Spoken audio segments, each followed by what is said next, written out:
Hey everyone, how are you today? We're in March. How marvelous. That's really great. I mean, the year is ticking on and they're all ticking on. I hope you're doing great where you are in your part of the world and that you're doing what you really enjoy doing. I am, and I'll continue to do this and more as time goes on. So, March, what are we doing? Guess what? No brainer. It's International Women's Month. And in alignment with International Women's Month, we are going to feature only women. Okay, yes, I know you're going to say we usually feature women, but we do get some men in from time to time. We do get some men in, you know. So as we feature these women, we're going to feature women of all ages, women at different stages of their lives, women whose focus, whose gifts, and whose passions in life are very different. The one thing that they have in common is that they all belong to that gender, the brand called woman. So through their stories, we are going to explore the different phases, and the different biases that women experience in their lives and have to overcome. So we'll look at women in all our simplicity and in all our complexity and everything in between. And hopefully at the end of March, we will come to accept that truly what binds us together as women is more than what separates us. I hope we'll come to that conclusion. I believe that strongly. So, the theme for the 2022 International Women's Month is Break the Bias. And the biases that the women we're going to talk about and talk to are different. And today we're going to start our exploration of Brand Woman and the biases that she faces with my dear friend. I call her Miss Berry. She's also my daughter in life. And she said on social media that I'm a woman crush. No, I'm your mama crush, you know. And she's a young lady that I respect and admire for so many reasons. Her name is Maureen Oluwatobi. So join me to welcome Maureen. Maureen, you're most welcome. Thank you very Yay. much, mommy. Maureen, let's go on Instagram and see Okay, how, yeah. okay. Okay, so I Sorry think you, about that. Okay, okay. All right. Sorry about that. it's okay, no problem at all. I've sent in the request to join. Yes, I have Okay, accepted, and I believe soon we will be live. There you go. We're live. We're live on both. That's fantastic. So let me tell you guys a little bit about my friend, and I hope at the end of this, she's going to be your friend too. Maureen Oluwatobi is a self-development guide and the lead of Stillwater Spring. Stillwater Spring is a learning platform which is equipped to teach young adults their design and their destiny in God and equip them with tools to create superior solutions that advance the world. She's a rape survivor and the convener of Demystify Abuse campaign. The Demystify Abuse campaign is an advocacy initiative committed to helping sexual violence survivors through their journey to healing and wholeness. Maureen is also a digital creator and the lead creator of Ripplegasm Creative Energy. She's a writer. I mean, that's one thing that she didn't put in there. But Maureen is one of those people we call sure. a multiple speed bike. You know, good morning, Mhm. Essien. Welcome, Atom on IG. Welcome to everybody for joining us. Thank you for joining us. Thank And you. just in case you didn't get the intro, this is International Women's Month, and we shall be discussing matters. that's circle around the theme of the month, which is break the bias. Yeah, break the bias. Okay, Maureen, tell me a little bit about your life. Tell me about the biases that. Oh, you've got some fans here. Hi, Victoria. Yes, she's a superstar. Yeah, Victoria Chikuma says you're a superstar. Yes, she is. Oh, thank you for joining, Vicky.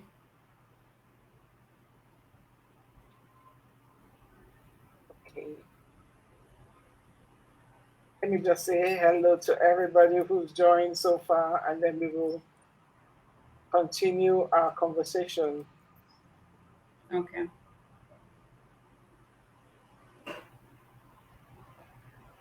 Thank you all for joining Unplugged. Thank you for coming on early. Okay, so Maureen, Yes. I can ask this because I know you. I know you very well, maybe not very well, but I know you well. you know, I know you well, Yes. and I know that there's some biases that you had faced from when you were pretty young. Could you talk us through them? Okay. Thank you all so much for joining. It's a beautiful opportunity. I was so excited when Mommy Jade asked me to be here. I'm like, yay. So thank you all for joining. Breaking the bias. Whew. My life, I think my life has basically been a book about breaking biases. First off, I grew up in a family of two girls. That was my first introduction to, oh, there's really something as there's something as that was my first encounter at understand at hearing people talk about how a family is not complete unless there's a male child. So there was that tension between my parents because there was no male child in the family. I think eventually that caused a lot of friction in the family. And somewhere along the line, we had to go live with our grandparents, myself and my younger sister. We had to go live with our grandparents because of course we were girls. And then further on in life, another bias I had to encounter was the fact that women do not necessarily need education as much as a male child would do. So let's not spend so much finances on education. After all, one day she's going to get married and she's going to be in her husband's house. So that was another I had to encounter. And of course, the sexual abuse that I experienced when I was a lot younger. And later on in life, the rape experience. So basically, I think my life has just been a journey, right? But I've had to walk through all of those journeys to be where I am today. It's a lifelong journey. I don't think I'm over it yet, but it's been beautiful. I believe that's a foundation upon which I've rode on to be the person I am today. So yes, we've been breaking all of those biases. First, we went to school, have our degree. Then yes, I'm a female child, but that doesn't stop me from being as unique as I can be, creating the value that God intended for me to create. Of course, I'm also here. And as much as I've experienced the rape, the sexual abuse, it's not limiting my life in any form. I've learned how to give myself permission to rise above all of those experiences and be the best I can be. So yes, cheers to breaking biases world over. Okay, all right. Um, some of these things are, how do I put it? They're easier dealt with. It's not easy, but easier dealt with in retrospect, you know. Yeah, But when you're true, going through when you're going through it, it can be very difficult. Now, I relate true. to some of what you're saying because my mother went through the bias of and it caused tension, like serious tension between my maternal grandfather and my maternal grandmother. You know that she's a girl child. Same thing. She's a girl child, and this is in the 19.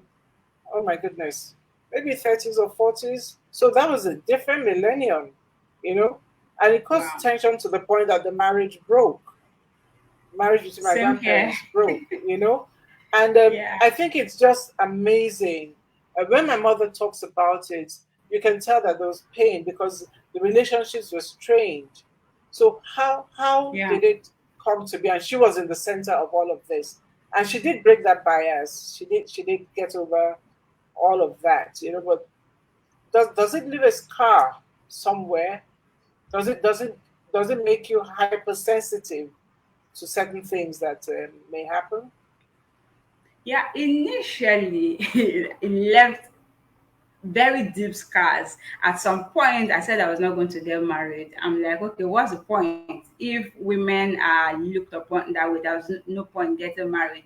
And I carried on that mindset for a very long time, but thank God we're no longer there. Then also my education too, it affected how I saw myself, it affected how I saw life. It also affected how I saw education because I had to fight through all of that noise that had. Of course, when you hear those things from people you call family, it stays with you for a very long time until you intentionally begin to renew your mind. So it stayed with me for a long time. I didn't see education at some point. I just had to. I'm like, okay, let's just go to school, but I didn't see it as something very important, right? And of course, the sexual abuse too had its toll on me too. All of these things had different impacts in my life that affected the way I saw myself, the way I saw people. It affected the way I related with human beings. It affected the way I related with my parents to a large extent because we had a lot of tension growing up in my teenage years. I was very rebellious because okay, there's really no point to this thing we're doing. So let's just keep being rebellious. So it had a lot of impact in my life and so far so good. Tension is good sometimes. That's what I've come to learn. Tension is good. Yes. Because if you don't rebel sometimes, I believe that you're not going to give yourself that permission to break free. So for me, all of that rebellion was just my way of giving myself permission to break free from all of those things when I began to consciously desire better things for my life. So it was important for me to rebel against some of those things so I could give myself freedom, fly and rise above all of that. So Okay. Um, I'm thinking about the young lady, the young girl who may be going through abuse. I read some very scary statistics that one in three women will face or has faced some form of gender-based violence, and that is from verbal abuse, emotional abuse, mental abuse, and yeah. sexual abuse. And that's a very scary thing to know about, because that means that if there are three women in a room, chances are one One has, person. True. yeah, either has faced or is going to, you know.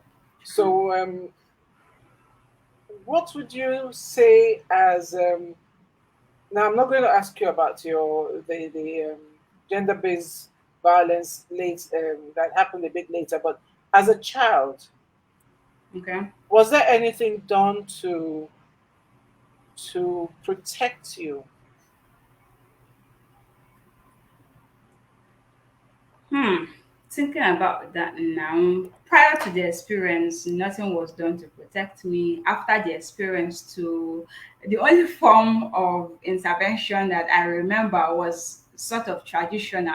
Because for a long time, I couldn't talk about the experience. I couldn't even tell my dad. I couldn't tell my mom because they were 2 words apart. So I couldn't tell anyone, and I just carried it on for a long time. But somewhere along the line, I got very close with one of my stepmom, and I opened up. I told her what had happened to me. So she told my dad, and it became a major crisis in the family. And then they said because in my tradition, when a relative has any form of sexual intercourse or any form of sexual relationship with a relative, it's called incest and it's a taboo. So they Was this said a relative? Sorry, was this a relative? yes, yes, the Ah, first, yeah, okay, a relative. okay. Yeah. So the only intervention I remember having was having to travel down to the family for some form of traditional cleansing, which I fought for a very long time because I didn't understand it. Why did I need to go for any form of traditional cleansing? So I fought it for a very long time. But some manipulations came in. They were like, okay, if you don't go through with it, that means you caused it, or that means you seduced them, that means you wanted it. Then in order Hold on. to How prove old were you? myself, How old were I you? think I was between 10 and 11. Between 10 and 11. Yeah. So when they said if I don't go through with the traditional cleansing, that means I was a willing accomplice. So I had to clear my name. I went for the traditional cleansing, and that was the only intervention I ever got. There was no counseling. There was no therapy. There was no, okay, let's talk about your life. How did this thing affect you? What have you done, or what can we do to support you? None whatsoever from family until I got older and I began to discover the implication or the impact of what had happened to me a couple of years back. Then I began to consciously embark on my journey of healing and recovery because I saw how my life was limited and how my life was affected because of that experience. So it was important that, okay, if family couldn't do it for me, I had gained the age of responsibility. I had to learn how to reparent myself. I had to learn how to reprogram my mind. So I gave myself that go ahead to seek out healing for myself. So that was where my personal intervention started. So I call it self therapy because I didn't know I could get counselors, I didn't know I could get therapists, but I did it alone, reading books, studying, watching videos, finding out what was wrong with me until I was able to deal with them one after the other. So I was able to trace all of the impact and the implication, right, and began to deal with them one after the other. It's not I'm not 100% free from all of that, but I'm still intentionally on that journey where I know that I'm on this lifelong process of ensuring that I do not let my yesterday affect my today. Okay. We have some questions Okay. popping in already, and is asking Pagami. Hi, Pagami. Thanks for joining. Thanks for joining. Says, did the violator go for cleansing? How old? Yeah. Okay. How old was he, and what Oh, repercussions did he receive? okay, he was a full-fledged adult. He was like 40 something years my senior or so, or 30 years or 20 something years my senior, but he was a full-fledged adult. So yes, we went for the cleansing together. We went to the family and did all of that together, but there was no repercussion. It was just, oh, you do this. And I don't know if they did it behind my back. Maybe they warned him or maybe they talked to him about it, but I didn't see it face to face. So there was no form of repercussion whatsoever.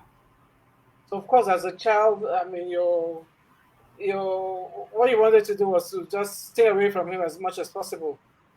You know? Well, we lived in the same house, Oh, funny like enough. seriously? Okay. Yes, we lived in the same house. So, initially, I didn't know the impact of what had happened. But somewhere along the line, I just realized that, okay, every once in a while, when I see this guy, I feel like, are you okay? Why are we still in the same space? So we were always at loggerheads, always having issues about one thing or the other. And at some point I wanted to hurt him, but I couldn't hurt him.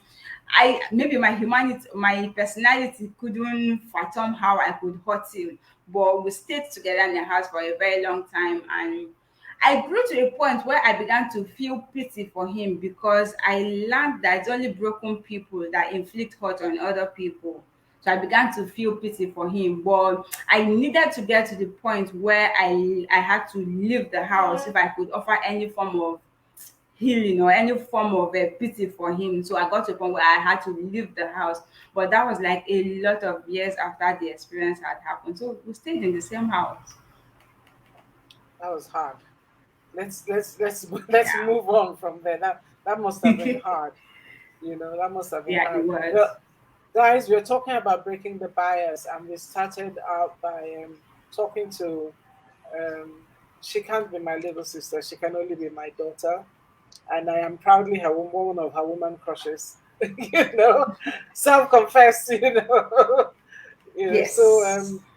yes. So Maureen, there's a phrase that you used. I don't know whether it was reparent or parent yourself, and that just made me feel so wistful. You know, so sad inside.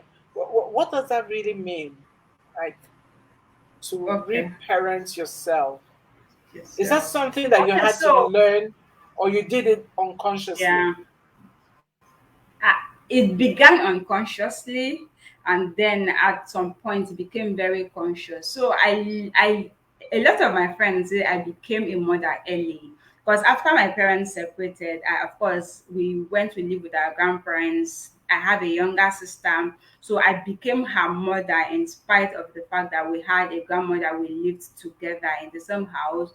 We did not have a cordial relationship with our grandmom, so it was important that I protected my younger sister and I also protected myself. So unconsciously, I began to see myself as an adult, even if I wasn't up to 10 when we moved to our grandparents' house. I took up the responsibility of an older sister and as a mom over my younger sibling. But as I got older and I embarked on this journey of healing and recovery, I began to study and read up on a lot of things. So reparenting yourself basically means giving yourself permission to teach yourself everything your parents didn't teach you, everything they were supposed to have taught you, but because of the level of their knowledge or because of life experiences, they couldn't teach you all of those things. So you could get to a point where you check you check your life, check what is missing, and begin to teach yourself those things. So that's what reparenting yourself means. So for me, it started off unconsciously,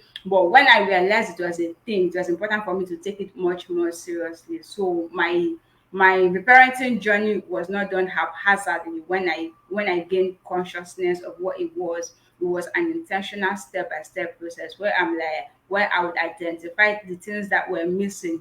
Sometimes it was affection, other times it was attention, other times it was just the motivation to keep going or the support to keep firing on at life. So I had to teach myself all of that and make sure that I don't do life lacking of some of these very important parental upbringing I should have had. Okay. So did you do all of this?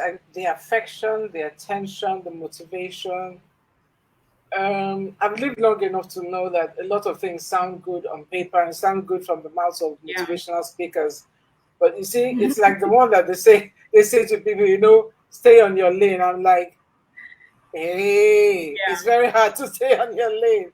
How do you help people? I mean, how do you parent yourself? I guess we all do when we achieve a level of consciousness. We have to start yeah, learning to parent ourselves, and I would suppose that it requires some form of forgiveness, sure, forgiveness for the people who didn't parent you. So my first yeah, question is: have you forgiven your parents? Not that are you on terms? Are you on speaking terms?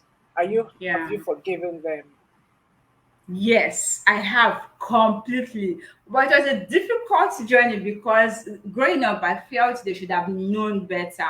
But this journey, this adulthood journey, just makes you begin to see life through a different lens. So one of the things I came to understand was if they knew better, they would have done better. They gave me their best. They gave me the best they could afford, or they gave me the best they knew how to when they did. When I was younger, I didn't understand that. You gave birth to me, take care of me. That's what I wanted. But as I got older, I realized that okay, they didn't do well in a lot of things, but they tried their best with what they could, with the level of knowledge that they had. It was important for me to forgive them because if I don't forgive them, I'm also going to carry the baggage. And I was not interested in carrying any form of baggage. So for a long time, I tried to get them to see what they did wrong. I talked about rebellion earlier. So part of my rebellion had to do with letting them see what they missed out, what they didn't do well, and where they could make adjustments. So it was important for me to forgive them, but the forgiveness didn't come with me learning or realizing that they did what they could do best with what they knew or what they had been taught. So forgiveness is very important, else this journey is not going to be complete. If I don't forgive, I'm going to carry all of the anger, all of the resentment in dealing with other people who are going to be father figures in my life or who are going to be mother figures in my life, and I didn't want to transfer that aggression. So it was important for me to forgive them so I could relate better with other persons in my life. Okay. Um, I'll just pause and see if there's any question, anything that anybody would like to ask at this point, perhaps to do with you, the process, how you, what tools did you use? How old were you at that time when you started intentionally reparenting yourself? Mm, I was 17. 17. Okay. So you were 17. just on the tip. You were just on the cusp of becoming what we call a young adult. You know, Yes. you're a Yeah. big teen about to become a young adult. So you're on your way to university. Yes. I gained admission Okay. the next year actually.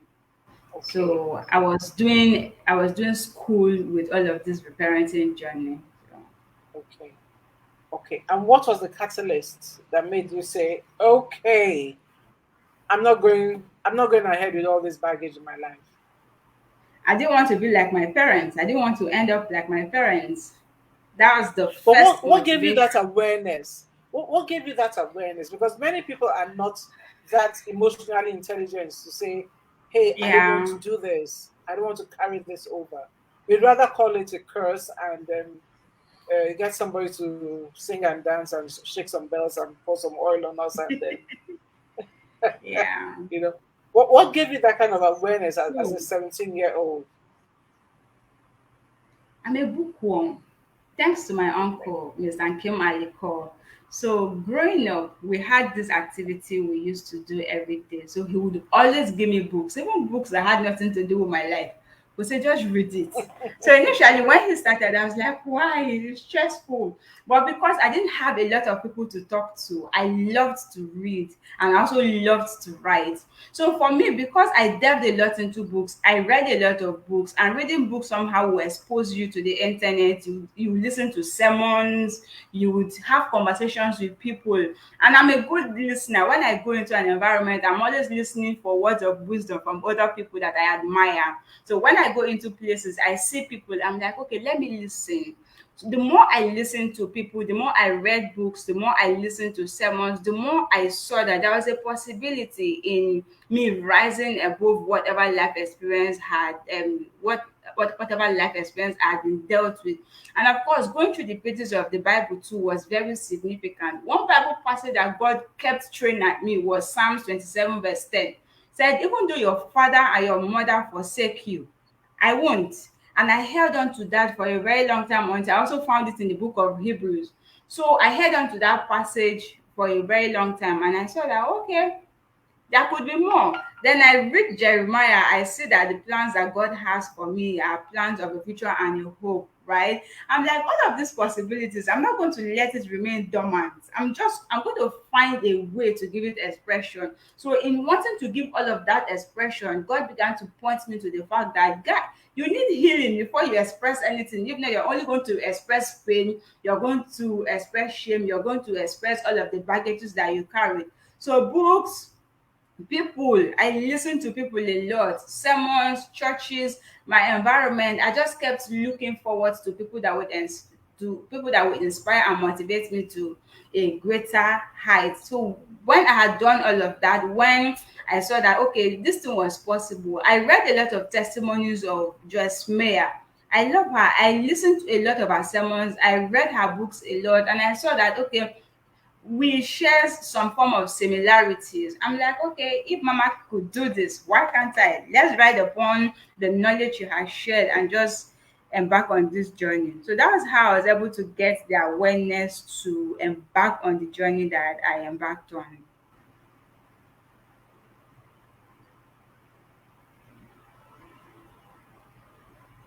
Jasmine was that was a big one, and she came out as a big Yeah. adult.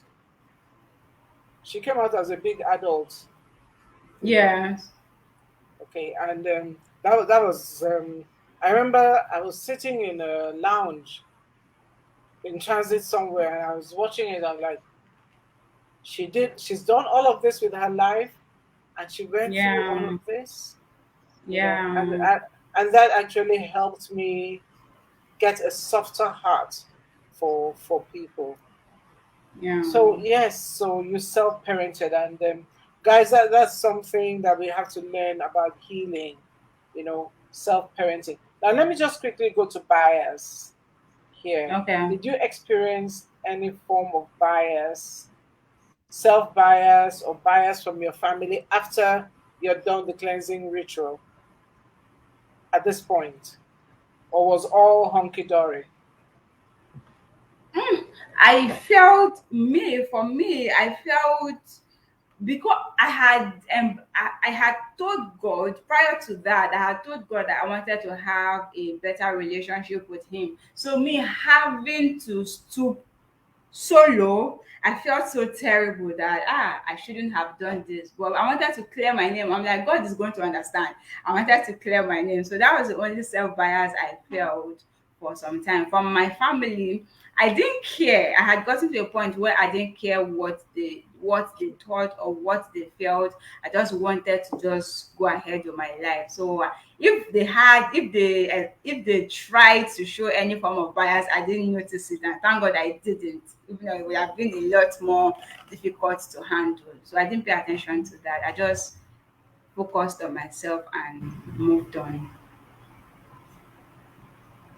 Okay. So moving on, we now find this situation now repeats itself several years later. Yes. When you're now a Yes. young woman, and Yeah. without going into the details, just give us the broad outlines without going into the details. Okay, how let me try. I was 26, I was in my house, and robbers broke in, and I was raped at gunpoint. It happened. And prior to when the guys asked us to strip, myself and my roommates at that point, I even tried negotiating with this guy because I remembered the previous experience and I remembered how difficult it was for me on that journey of reparenting and healing. So I even told this guy that, see, this thing will not be nice. That happened to me before, and the healing is not easy. It was like I was talking to a stone. He didn't listen. So when it happened the second time, I'm like, oh, not again. But handling that was easier than the first because I had a backlog of tools and resources to help me fast track my healing and recovery. So that's the long and short of that. Okay, all right. So, but there's some certain steps that you took immediately afterwards. I know Yeah, I was one of the people you spoke to, yeah, and yeah, these issues of shame, pain, hiding, they also uh, came up, but you took some practical steps. Can you just yeah. say what those practical steps were? Yeah. Step number one, I refuse to be quiet. I refuse to be Okay. quiet about the experience. Yes. So I was angry because the guy also threatened me. He said that he told me he did not want to hear me mention to anybody that I had been raped. In my head, I'm like, that's the devil speaking through you, brother. First you rape me at gunpoint, then you want to take away my voice. I'm like, you can't do that. So I was angry But at the sorry, threat. Maureen, you didn't know this person. No, You I had no idea who didn't. this person was. Okay. No, I All right. had no idea. Yeah. So I was angry. So I decided I was going to talk about it. I was going to speak up. So when my neighbors came in, I had to tell us, they raped us. When the police came in, we told them this is what happened. After that, okay, backstory. Prior to the day the rape happened on the 16th. On the 15th, I had actually put out a call on social media that I needed a graphic designer to help me design a logo I was going to use for an advocacy on sexual abuse. So the graphic designer sent in the logo as at 1:45 a.m. that night. After he sent in the logo, I told him we were going to have a conversation the following day because I needed to sleep and I needed to talk to the young man that was conversations every night. So I went home and I went on having conversation with my boyfriend then, and 15 minutes later the robbery happened and then the rape happened. So I was in my head, I'm like, okay, this from January till November, nothing happened. Just a day after I said I wanted to kickstart the advocacy like, okay, that's enough motivation for me to actually start. My intention was to start it in 2017. But when it happened in November, I'm like, okay, let's channel all of this and start now. What's the point in waiting till the next year for what you can actually do now? So I channeled all of that and I started the initiative. So I spoke up. I told as many persons as I could because I had learned the power of speaking up. I learned that the more you keep quiet, the more the pain, the trauma, and everything festers. But the more you talk about it, the more you expose it, and the more you expose it, it's like an injury. Once you expose it, air and everything comes in, and it helps it heal faster. So I figured it was important for me to keep talking about it.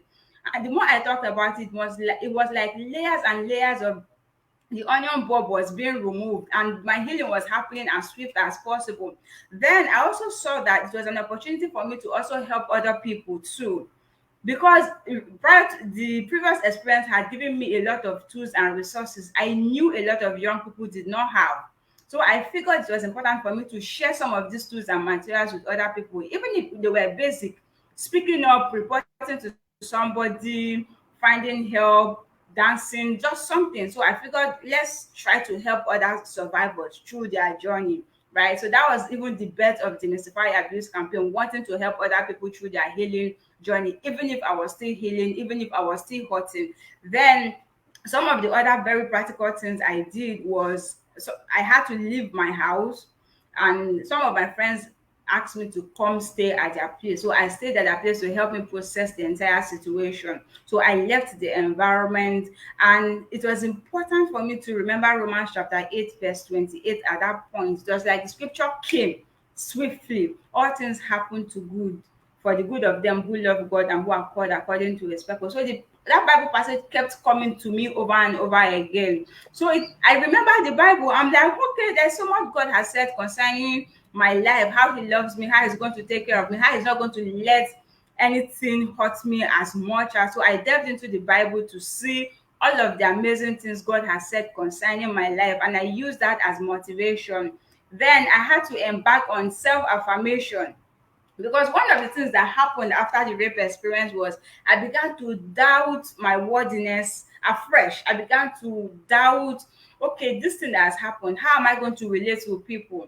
Because I had become quite popular on Facebook. I have friends, I have people around me. I was bothered. How am I going to face people? How about the stigmatization? How am I going to face all of this? For me to walk through all of that process, it was important for me to hold on to something stronger than physical.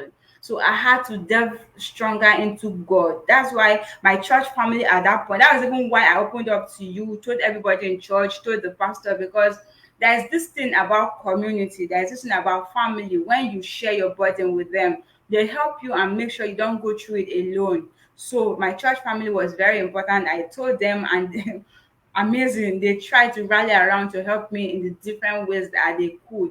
So community was important, speaking up was important, seeing the experience as an opportunity to help somebody else was important. I had a lot of, like I said, self-affirmation. Sometimes I had dance therapy. Sometimes I had to intentionally create fun memories. Dance therapy would be dancing, stand in front of the mirror, look at myself with all of the flaws, with all of what I felt about myself, and just play gospel songs and just dance. What's the worst that can happen? It has happened, so let's dance. I'll be crying, I'll be dancing, because I knew where I wanted to be, I knew who I wanted to be. So these were some of the very practical steps that I employed on my journey. I think you took some medical steps too. I mean, without going Yes, I specifically to did. what they are, Yes, since I you're not, did. they're not medical. Yeah. Okay. Yeah, I Someone is did. asking, did you report it to the police? Was that an option for you? Okay, Did yes, you I did you did. file a police report? Well, the police officers came into the compound that morning at about 2:15. At about 2:30, they came into the compound because my landlord had called them. So they checked around and asked me to come into the station the following morning. But I didn't want to drag it, because at that point I knew that involving the police and all of that was going to take me through a long stretch I didn't want to go in. I wanted my healing to be as fast as possible. I didn't want to keep going back and forth with the police officers coming for entry, coming for this. I just wanted to let it go. So I didn't bother going to make a formal entry at the police station. I didn't. Okay, so that was the choice you made, and we all Yes. have to make choices that work best for us. I Yeah. know that some people will probably in different climbs and stuff like that. I mean, I have been a robbery victim several times, and I tell you, it's very traumatic to go to the police station. It's like you're being True. re-victimized all over again. True. So I'm sure there are some really good policemen out there, but sometimes that's probably not the first thing you want to do You do. in Yeah. some environments. But I Yeah. take your point about communicate, don't isolate, you know, Yeah. communicate, don't isolate. So you talk about it, and the more you talk about it, it's like I won't say I won't trivialize it and say it goes away immediately, but the more you talk about it, at least the more you can land it, the more you can Yeah. land it and possibly reach out to get help. Did you at any Yeah. point get any therapy? You did. Self therapy. Self therapy. I didn't go for any medical or professional therapy. It was basically self therapy with friends, family, community, my church, relatives, my sugar mummies, like mommy JJ. That was all the therapy I got. So there was no formal, yeah, medical therapy. Okay. Now, something has come out of the pain of all that you've gone through. You have these two initiatives, Yeah, um, demystify abuse, and you're wearing the T-shirt. Mine doesn't fit me anymore. I'll send a new one My across. T-shirt doesn't fit me anymore. So I'll send a new one thank you, across. double XL. Thank you. Yeah. Okay, that works. So yes, it might be triple X on a good day, you Okay. know. Maybe we'll But I'll, send I'll be two. happy to One pay double for it and XL, wear one it. triple XL. Okay, Okay, ma'am. fantastic. Thank you. Thank you very much. Okay. And Okay, ma'am. you made, as the Bible says, beauty from ashes, and you created demystify abuse. Yeah. Tell us about demystify abuse and how you started it, and where it is now. Okay. So demystify abuse started off as me standing in the gap. I've learned in life that a lot of people would go through the journey of healing and recovery if they see someone who's willing to hold their hands, if they see someone who can relate with their story. Sometimes when you're counseling and coaching a lot of persons, they assume that you can't relate to their story just because you've not experienced what they've experienced. So I wanted to use my life as a case study to encourage other survivors to speak up. That was why I spoke up. So if you see me speaking up, it's enough motivation for you to speak up. If you see me doing one or two things to help myself, it's enough motivation for you to also do that. So that was the start of the Demystify Abuse campaign, to help other survivors speak up, to help other survivors see that there was life in, in spite of what had happened. They could build something beautiful out of their life. Then it metamorphosed into raising awareness, letting other people in the community know that these things happen. We have to be extra sensitive. I remember we put together the very first outreach about 3 weeks after the 3 weeks after the rape happened. We put together the first Yeah. outreach just So to still raise that year, awareness. December, Yes, right? still that year. Yeah. Yes, December. Yeah. Yes. We had to put that together in the same neighborhood where the rape happened. because I after my experience I began to hear that it was happening frequently. A lot of students in the school were also victims, right? So it was important for me to raise awareness in that neighborhood to let people know that these things happen. We have to be extra sensitive, and we have to know that if in the case if it happens in any case, there is help. You can reach out to organizations, you can reach out to someone, you can talk about it, and your life does not have to end because it has happened. So that was me raising awareness. Then it also grew into going into schools where we went to different secondary schools and primary schools to let the schools know that these things happen. Teachers, parents, sometimes your students have a lot of baggages. The fact that they can't concentrate in school has nothing to do with how dumb they are. It might just be as a result of a life experience that they've been grappling with for a very long time, because that was also my story. So we go into schools to raise awareness, to also encourage students to speak up. Sometimes they have to go to the counseling units in the school to talk about these experiences, because some schools have made provision for that. And then we delved into IDP camps. When I had the opportunity to be in Abuja twice, so we went to some IDP camps because I received a report that rape and sexual abuse also was prevalent in those IDP camps in Abuja. So I took my team and a couple of volunteers and a lot of amazing organizations that partnered with us to go to some of these IDP camps to raise their awareness, to let them know that they could report the cases. So when we do all of this outreach, enriches, and everything we do not go empty-handed. We also understand that it's also important that while we go with the message, it's also important that we go with relief material. So we go with sanitary pads, we go with books, we go with clothes, we go with any form of food stuff that we can, just to encourage them and let them know that we didn't just come with mere words. We also understand your plight in other areas of life. This is our little support. So those are some of the things that we do. And then we also have another outreach under Demystify Abuse that's called the Vulnerability Fest, where we gather a lot of people who have had life experiences and give them an opportunity to actually talk about their experience. Because, like I said, humans are carrying baggages, carrying experiences they've never opened up. It's eating them up, and in as much as we are living in the era of social media, the world is not as social as we would have expected it to be. People want to speak up, but they want the enabling environment. So vulnerability first is basically creating that enabling environment where people can open up about their experiences. It's a safe space. And thank you so much, Mami Jojo, for coming to the very first edition we held in Port Harcourt. Thank you so much. Yeah. Thank you. That was Thank you. So intense. That was really intense. It yes. opened my You eyes remember to I cried. I so much. cried. Yes, Yes. I still have that picture. Yeah, I mean, it was amazing, guys. I mean, if if um if nothing ever pushed me on the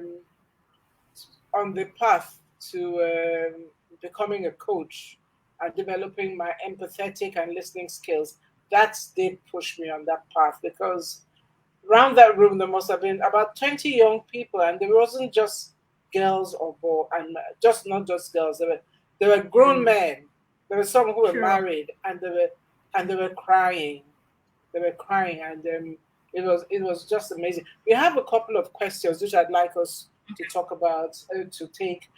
There's one on IG, and it says, did you feel, and this is part of the bias that I believe you may have experienced or maybe Okay. thought about, did getting this gender-based violence, being at the receiving end of the gender-based violence, did it make you think I would not get married? Because many people say, oh, young girls, little girls, they dream of getting married. Honestly, I didn't dream of getting married. I never dreamt of having a wedding gown and how it looks. So when I finally got married, I was like, okay, let's just get some blouse. So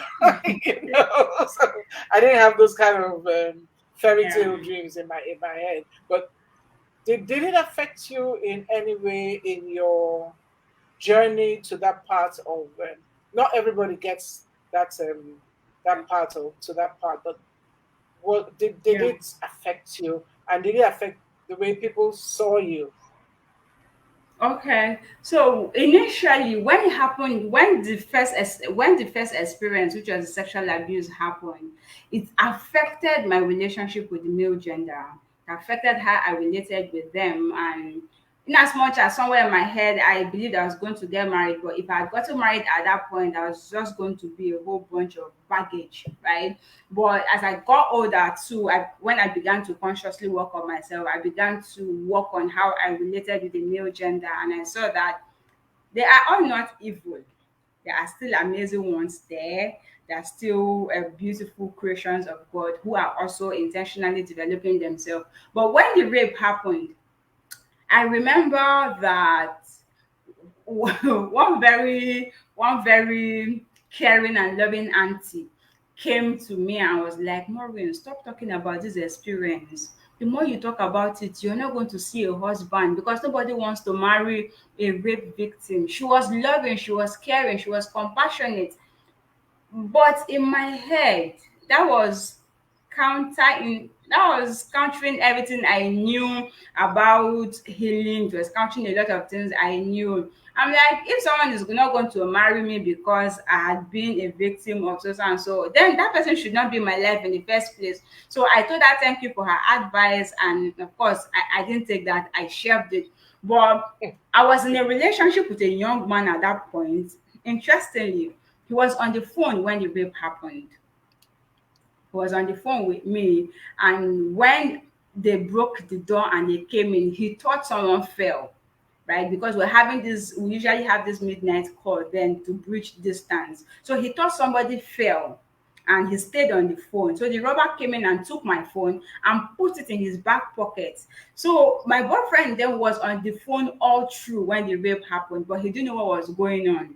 After the rape experience, I had gone to the hospital, gotten tested, the result had come up, they gave me some drugs to take, and I began to take them.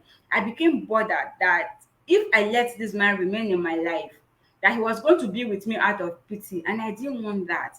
It was going to be difficult to let him go, but I was willing to let him go because I did not want pity in any way.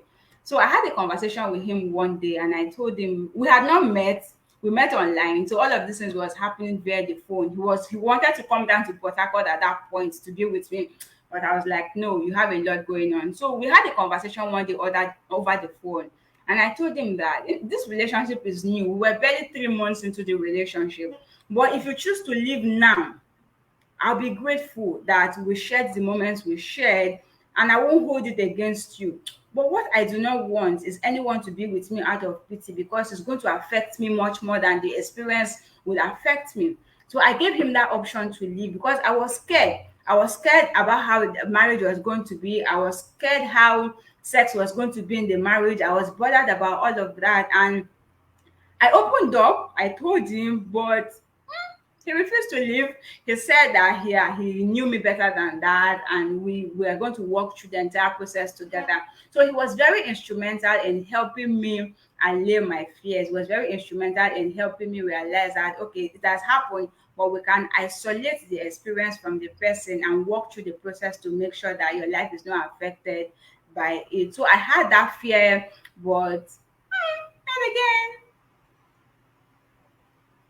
Okay, would that be the young man that Mr. Oluwatobi? Wow, yes. there you go. I married him. I Well, viewers, married she him. married him. She I married married him. him. She married him. She Yes, married him. yes. Yes. He was And very supportive. He was very yeah. supportive. He was very supportive. Oh well, she said it thrice, so believe her. He was very Yes, supportive. it was. So there's a comment I'd like to share here because it's I think it's very powerful. It's from a CN. It Okay. says, "Forgiveness takes a lot of courage, inner strength, and wisdom. It's really quite a liberating and powerful tool. Wonderful work, Maureen. Yes, and I applaud you, Thank Maureen. you. Wonderful, Thank you. wonderful Thank work. you. Then we Thank have you. this Julia Oku. So I don't know, Pagabi. I don't know the answer to this question. So a girl gets raped in Nigeria and doesn't get medical attention. But Maureen, Okay. do you want to take a stab at answering that? Okay, let me do. I actually did get medical attention. I went to the hospital. I think I went to about two hospitals. I got tested for. Mommy, J, I'm allowed to go into details, yeah? Not very gory details, but maybe just on this. Not very Yeah, you gory. can say what. Okay. Yeah, yeah. Okay, so You I got got to the tested for. hospital. I got tested for HIV and I also got tested for for STIs. Getting tested for HIV was to ascertain my state before they administer the antiretroviral drugs, right? So I got tested, they saw, and then they gave me the drugs. I took the drugs. Then for the STI, a result came out and there was a complication, so they had to administer drugs to me so that I had to take to also help myself. So I actually did get medical attention. After I completed my dosage, I had to go back to the hospital to get tested again to make sure that I was clear and I was fine. Just that I didn't go for therapy. That's what I didn't go for. But medical attention, I actually did have I got medical attention and I recommend it for everyone. I partner with a couple of organizations that I always recommend to people that can help. So yeah, medical attention is very important. Very important. I'm not sure that we do things like this you see on TV. Have a rape kit, have a days go tell the police, and then you have a crime and investigation CSI swooping in and stuff like that. I'm not sure. The police may have those kind of units, but I'm not very Yeah. sure that they do. So let me not speak about what I do not know. Mm, You know, yeah. let's speak about. It would be nice, but it would be even nice from the family to have that support, not to say, "Oh, we're so Yeah. ashamed. Oh my goodness, you're damaged goods," and that is Yeah. something that could easily happen. How did your family, your birth family, respond to this? Okay. So Because my if first it's me point as of a traditional person, I'll just say, "Yeah, of course. So we need deliverance again." That. yeah. Yeah. So when you know your family, you would know how to relate with them. So because I knew how they were, I didn't tell them. The only person I told was my mom. So I called my mom to tell my mom because my mom is my friend on Facebook. Somewhere along the line, if I start what I was going to do, she was going to read about it and she was going to be bothered. So I called her and I told her this is what had happened, but I'm fine. But this is what I want to do. So if someone calls you tomorrow and tells you your daughter is talking about her rape experience, you should know that the daughter you gave birth to is strong, she's fine, she's consciously doing what she's doing. Nobody forced her into it. So I told my mom, I allayed her worries and she was good to go. I also told my dad because my dad worked at the hospital then. I didn't tell my dad what I was going to do. He got to find out about that later on because if I told my dad what I was going to do, I believe my dad would have stopped me. But I told him about the rape, what had happened, but I didn't go into details. But my other extended family, I didn't get to tell them until later on when I was sure that the die is cast. I'm already in this advocacy thing. I've already shared the story. Nobody can stop me and no one can discourage me. So those were the few people I told. My sister was also very supportive because I told her and that was it. So yeah, some family members would later on they had some of them had issues with it. Why? Why? I'm like, let's just move on with life. Let's just move on. So yeah, that was it with family. Okay, well, we have quite a detailed comment from Geraldine, and Hmm. I will read it out. I haven't made Yes! I've any been looking comment for because her. I Mommy haven't J, made I've any been looking comment. for her. Okay, tell me. I'll link you to her. I've been Because I wanted looking to for listen to her. Maureen's journey from the beginning up till now. I sensed her personal victory, so I felt there was no need for me to ask any questions. Maureen, I have nothing but absolute respect for you as a woman, as a true human being. You show the courage that even women who have not gone through this experience do not have. And you have a most important mission in your life. I applaud you. Go, go, go. Thank you. Thank you. Thank you. I'll hook you up to Jerry afterwards. I promise. I'll hook you Okay, up to Mama. her. Thank you. Yes, I'll hook you up. Thank Well, you, we have Mama. like 2 minutes left. So, what would you say people, young women who are facing this particular bias based on gender-based violence and rape and all those things from a young age, and what should they do? What should they do? First things first, speak up. But speaking up would have to begin with you knowing that your life can actually get better in spite of the rape experience. You have to believe that your healing is possible. You have to believe you can get to a point where you are completely whole and healed. So speak up, get help. Don't isolate yourself. Get yourself into a community, find a support group. Make sure you surround yourself with positive people, and try as much as possible to shun any form of stigmatization. It's going to be difficult, but let me give you a hack. Any human who stigmatizes you is an ignorant person. They have no idea what you're going through, they have no idea what happens. So just shove them under the box of ignorant humans and let them go. Don't carry so much baggage. You already have a lot going on in you already. Don't carry external baggages that would affect your life, and get help as much as possible. And when you can, when you've gotten strong enough, you can also use your life as a tool to help support other people through this journey. We can form a form of a circle of survivors, helping other survivors through their journey. Good. That is what I've always said, in collaboration, form a circle of Yeah, support, a circle of love, a circle of healing, a circle where you feel safe. yeah, Maureen, I can't thank you enough. And guys, I've put for those who might need to talk to her, or you have people who you might defy, demystify more abuse. I said demystify Maureen. No, demystify abuse is online on IG and Facebook, but you can also reach her yeah, directly at intentional underscore Maureen. Everything is yeah, here on the, let me just show that briefly. It's the intentional underscore Maureen. And on Facebook, Maureen Oluwatobi. She has this thing for young people, and she breaks it into bite-sized chunks about how you can heal, how you can get purpose, how you can move away from stigmatization and get on the road to healing and wholeness. Thank you so much for everybody who has been here today, and thank you for your kindness, for your sensitivity in asking the questions.